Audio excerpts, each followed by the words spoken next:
अस्सलाम वालेकुम गाइस, आप स्क्रीन पे एक वीडियो देख रहे हैं। पहले तो मेरी आपसे रिक्वेस्ट है कि इस वीडियो को ज़्यादा से ज़्यादा शेयर करें और दूसरी के जो कुर्बानी का जानवर लेने से पहले उसको अच्छी तरीके से चेक करें कि ये क्या है क्या नहीं है, क्योंकि इस वक्त पाकिस्तान में बहुत ज़्यादा फ्रॉड जो है ना वो अरूज पर है।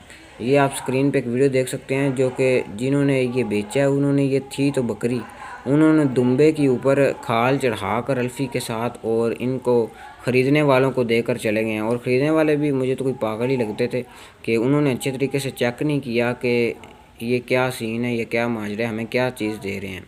तो ये 20-25 हज़ार का जब उन्होंने घर आकर जानवर को देखा तो ऊपर खाल थी दुम्बे की, नीचे बकरी थी, तो वो काफ़ी ज़्यादा परेशान हुए। उसके बाद उन्होंने उस बंदे को पूरी मंडी में ढूंढा लेकिन वो बंदा फ़रार हो गया, नहीं मिला। तो इस वीडियो को ज़्यादा से ज़्यादा शेयर करें ताकि लोग इस फ्रॉड से बच सकें और ऐसी छोटी छोटी गलतियां ना करें। और जो लोग ऐसा करते हैं मैं उनको भी बताना चाहता हूं कि भाई ऐसा हरगिज़ ना करें। क़यामत वाले दिन आपको हर एक एक छोटी गलती का हिसाब देना पड़ेगा।